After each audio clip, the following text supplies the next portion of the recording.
Hello বন্ধুরা, তোমরা সবাই কেমন আছো? আশা করি সবাই ভালো আছো। আজ নিয়ে এলাম তোমাদের জন্য একদম অসাধারণ একটা জায়গা, ভেদিয়া ফ্লাইওভার।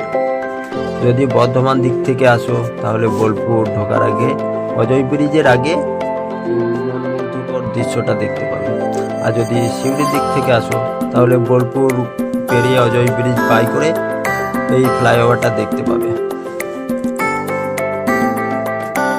এখান চারপাশে সবুজের সমারোহ, নীল আকাশ আর ফ্লাইওভারের দারুণ ডিজাইন। ফটো কিংবা ভিডিও শ্যুটের জন্য একদম পারফেক্ট লোকেশন। যারা দূর থেকে নিশ্চিন্তে চলে এসো, একবার এলে তোমাদের মন ভরে যাবে। অবশ্যই একবার এসে দেখো। তোমরা আমার ইউটিউব চ্যানেলটাকে সাপোর্ট করো, লাইক কমেন্ট শেয়ার করো, আর আমার ভালোবাসা তোমাদের ভালোবাসা দিও। সবাই ভালো থেকো, দেখা হবে পরের ভিডিওতে।